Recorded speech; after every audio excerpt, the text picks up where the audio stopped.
എല്ലാവർക്കും വിനീത നമസ്കാരം. ശ്രീമദ് ഭാഗവതം ദശമസ്കന്ധം ഉത്തരാർത്ഥം അധ്യായം 58 ശ്ലോകം 11, 12, 13, 14, 15, 16, 17, 18, 19, 20, 21, 22, 23, 24 14 ശ്ലോകങ്ങൾ ഇന്ന് നമുക്ക് നോക്കാം. കുന്തിദേവി ഭഗവാനെ സ്തുതിക്കണ കേട്ടപ്പോ യുധിഷ്ഠിരന് വളരെ ശരിയാണെന്ന് തോന്നി. ഭഗവാനെ കണ്ടപ്പോഴുള്ള ആ സന്തോഷം യുധിഷ്ഠിരൻ പറയണു, ഓം നമോ ഭഗവതേ വാസുദേവായ കിം ന ആചരിതം ശ്രേയോ ന വേദാഹമധീശ്വര യോഗേശ്വരാണാം ദുർദർശോ എന്നോ ദൃഷ്ടകുമേധസാം. ശ്രീകൃഷ്ണന്റെ ഭക്തവാത്സല്യത്തെ കുറിച്ച് അമ്മ സ്തുതിച്ചത് കേട്ടപ്പോ ധർമ്മപുത്രര് ഭഗവാന്റെ ദീനവാത്സല്യത്തെ കുറിച്ചാണ് പ്രശംസിക്കുന്നത്. ഹേ സർവേശ്വര, ബുദ്ധിഹീനന്മാരായ ഞങ്ങളെ കരുണയോടെ രക്ഷിക്കുന്ന നാഥ, ഇതിലെന്തൊരു മഹാപുണ്യം ചെയ്തിട്ടുണ്ട് ഞങ്ങൾ കഴിഞ്ഞ ജന്മത്തില് എന്ന് മനസ്സിലാവണില്ല. സമാധിയോഗം അനുഷ്ഠിച്ചുകൊണ്ടിരിക്കുന്ന മഹായോഗികൾക്കും കൂടി കാണാൻ കഴിയാത്ത അവിടുത്തെ ഭക്തിഹീനന്മാരായ ഞങ്ങൾക്ക് കാണാൻ സാധിച്ചുല്ലോ.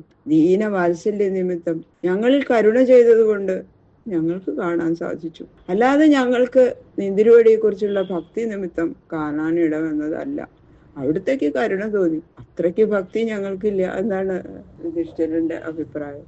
ഇതി വൈ വാർഷികാൻ മാസാൻ രാജ്ഞാസോഭ്യർത്ഥിത സുഖം ജനയൻ നയനാനന്ദമിത് ഇന്ദ്രപ്രസ്ഥൗകസാം വിഭു.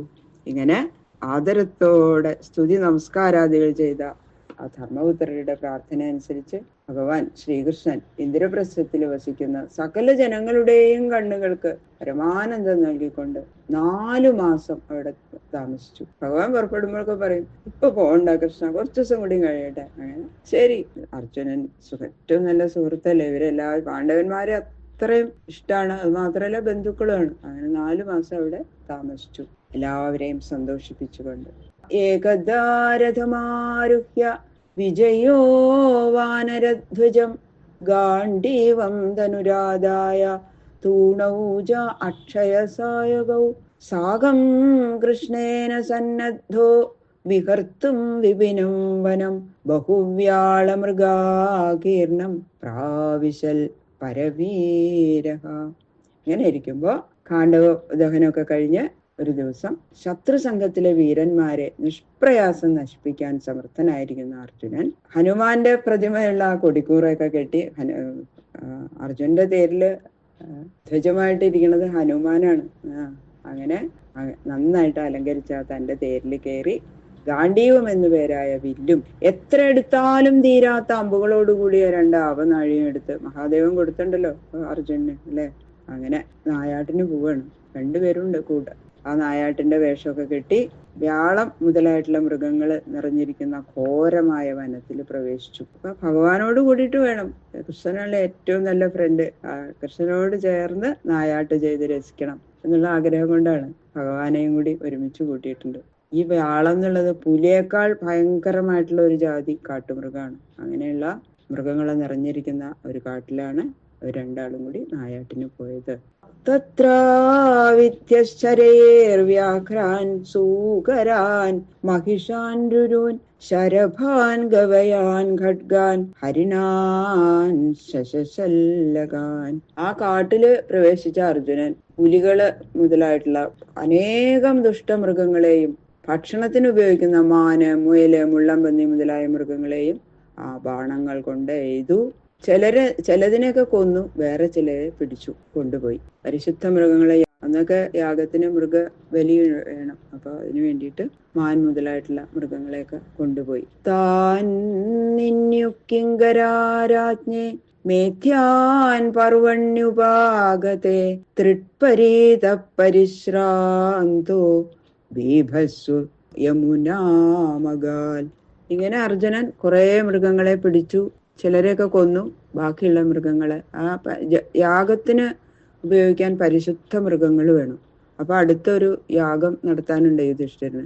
ആ യാഗത്തിന് ആ വാവ് നാളെ ഹോമിക്കാനായിക്കൊണ്ട് യുധിഷ്ഠിരന് വൃദ്ധജനങ്ങള് കൊണ്ടുപോയിട്ട് കൊടുത്തു, അർജുനൻ കൊണ്ടുവന്ന ആ മൃഗങ്ങളെ. അപ്പോ മനുഷ്യരെ എന്നുവെച്ചാൽ മറ്റുള്ളവരെ ഉപദ്രവിക്കുന്ന ഹിംസിക്കുന്ന മൃഗങ്ങളെയൊക്കെ ലോക സംരക്ഷണാർത്ഥം നായാട്ടിനെ കൊന്നു. ബാക്കിയുള്ള പരിശുദ്ധ മൃഗങ്ങളെ രാജധാനിയിലേക്ക് കൊണ്ടുപോയി. ഇങ്ങനെ നായാട്ട് ചെയ്തപ്പോ വല്ലാത്ത ദാഹം തോന്നി അർജുനന്. തളർന്നു. അപ്പൊ എവിടെയാ വെള്ളം കിട്ടുക? അങ്ങനെ ജലം അന്വേഷിച്ച് യമുനാ നദിയിലേക്ക് പോവാണ്. തത്രോപസ്പൃശ്യ വിശദം പീത്വാ വാരിമഹാരഥോ കൃഷ്ണോ ദദൃശതോ കന്യാം ചരന്തീം ചാരുദർശനാം. കാളിന്തിയില് ഇങ്ങനെ കൈയും കാലും ഒക്കെ കഴുകി ദേഹശുദ്ധി ചെയ്ത് പരിശുദ്ധമായിട്ടുള്ള ജലം കുടിച്ച് രണ്ടുപേരും അങ്ങനെ വിശ്രമിക്കുകയാണ്, ശ്രീകൃഷ്ണനും അർജുനും. അപ്പോഴാണ് അവിടെ ഒരു സുന്ദരി നിൽക്കണ കണ്ടു. രണ്ടുപേരും നല്ല ധീരന്മാരാണ്. എങ്കിലും അങ്ങനെ അതിസുന്ദരിയായിട്ടുള്ള ഒരു പെൺകുട്ടി ഇങ്ങനെ നിൽക്കണ കണ്ടപ്പോ രണ്ടുപേരുടെയും അവരുടെ മനസ്സിനെ അപഹരിച്ചു. അവര് നോക്കാൻ തുടങ്ങി. വേഗം അർജുനൻ അടുത്ത് ചെന്നു.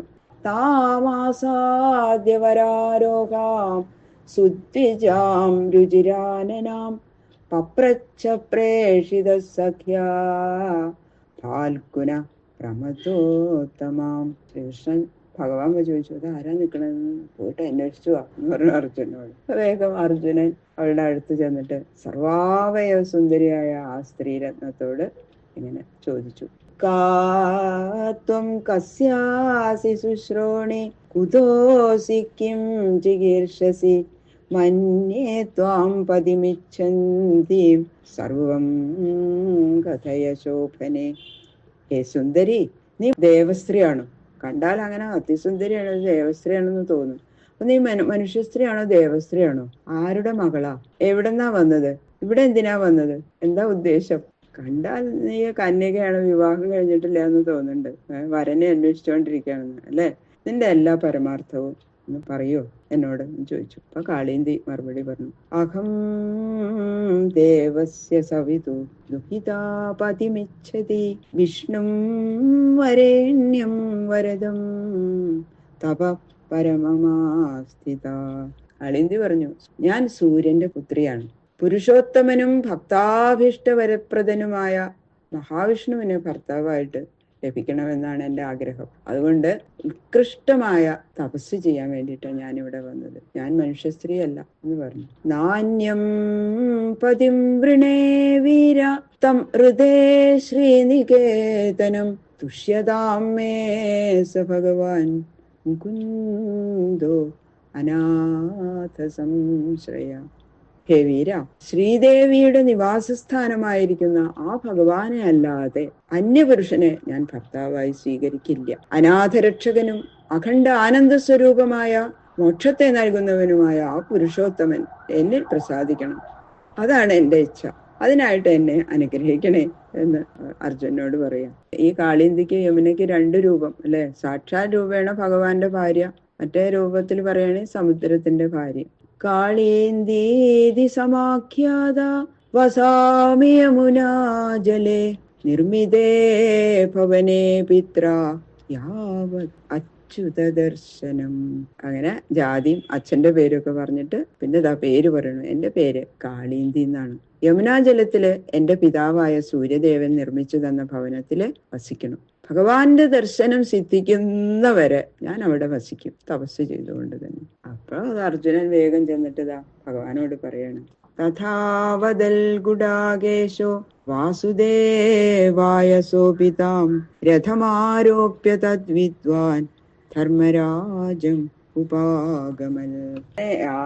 കള്ള കൃഷ്ണ, അത് ശരി, ഇത് അറിഞ്ഞിട്ട് തന്നെയാണല്ലേ എന്നെ ഞങ്ങൾ പറഞ്ഞു വെച്ചത് എന്നുള്ള മട്ടില് അളിന്തി പറഞ്ഞു, മഹാവിഷ്ണുവിനെ മാത്രമേ ഭർത്താവായിട്ട് വരിക്കുള്ളൂ എന്നാ പറഞ്ഞിരിക്കണത്. ഭഗവാൻ അത് മനസ്സിലായിട്ട് തന്നെയാണല്ലോ ഇരിക്കണത്. അതുകൊണ്ടല്ലേ അവളുടെ പരമാർത്ഥം അറിയാനായിട്ട് പറഞ്ഞു വെച്ചത്. അങ്ങനെ അവളെ ആ കാളിന്തിയെ അനുഗ്രഹിക്കാൻ ഒരുങ്ങി തന്നെ ഇങ്ങനെ ഇരിക്കുക. ഇപ്പൊ അർജുനൻ തിരിച്ചു വന്നു. അങ്ങനെ ഭഗവാൻ ശ്രീകൃഷ്ണൻ അവളെ തേരിലേറ്റി ധർമ്മപുത്ര സമീപത്തിലേക്ക് കൊണ്ടുപോയി. യദൈവ കൃഷ്ണ സന്ദിഷ്ട പാർത്ഥാനാം പരമാത്ഭുതം കാരയാമാസ നഗരം വിചിത്രം വിശ്വകർമ്മണ. അങ്ങനെ കാളിന്തിയെ ഭഗവാൻ വിവാഹം ചെയ്ത കഥ പറഞ്ഞു. പിന്നെതാ ഭഗവാന്റെ ഈ യാത്രയിൽ ഉണ്ടായിട്ടുള്ള മറ്റു കാര്യങ്ങളൊക്കെ പറയാണ്. ഭഗവാൻ ഇന്ദ്രപ്രസ്ഥത്തിൽ വന്ന ഉടനെ യുധിഷ്ഠിര പറഞ്ഞു, കൃഷ്ണ, ഞങ്ങൾക്ക് ഇരിക്കാൻ നല്ലൊരു സ്ഥലമില്ല, നല്ലൊരു ഗൃഹം ഞങ്ങൾക്ക് പണിത് തരണം. വളരെ ബുദ്ധിമുട്ടുണ്ട്. ഇപ്പൊ തന്നെ ഭഗവാൻ ദേവശില്പിയായ വിശ്വകർമാവിനെ സ്മരിച്ചു. ഉടനെതാ വിശ്വകർമാവ് വന്നു. ഭൂലോകത്തില് ഇതുവരെ ഉണ്ടായിട്ടില്ലാത്ത മാതിരി, കാണുന്നവരെ അത്യാശ്ചര്യ സമുദ്രത്തിൽ മുക്കുന്ന മട്ടില് രാജാക്കന്മാരുടെ വാസത്തിന് ഉചിതമായ മന്ത്രമണ്ഡപം, അന്തഃപുരം, സംഗീതശാല, ആനപ്പന്തി എന്ന് വേണ്ട സകല സൗകര്യങ്ങളും പൂർത്തിയായിട്ടുള്ള വിധത്തില് വിചിത്രമായ ഒരു രാജധാനി അങ്ങോട്ട് പണിത് കൊടുത്തു. അതിനനുസരിച്ചൊരു പട്ടണവും വിശ്വകർമാവിനെ കൊണ്ട് യുധിഷ്ഠിരാദികൾക്ക് വേണ്ടി നിർമ്മിച്ചുകൊണ്ട് കൊടുത്തു. ആദ്യം ഇതാണ് ചെയ്തത്. അങ്ങനെ ഖാണ്ഡവം ദഹിപ്പിച്ചു, പിന്നെ സഭ നടത്തി, പിന്നെ നായാട്ടിന് പോയി, കാളിയന്തി വിവാഹം ചെയ്തു. ഇങ്ങനെ ഈ യാത്രയിൽ ഭഗവാൻ ഭക്തന്മാർക്ക് വശ്യനാണ് എന്ന് തെളിയിച്ചു. ബാക്കിയുള്ള ശ്ലോകങ്ങള് നാളെ നോക്കാം. സർവത്ര ഗോവിന്ദ നാമ സങ്കീർത്തനം, ഗോവിന്ദ ഗോവിന്ദ ഗോവിന്ദ.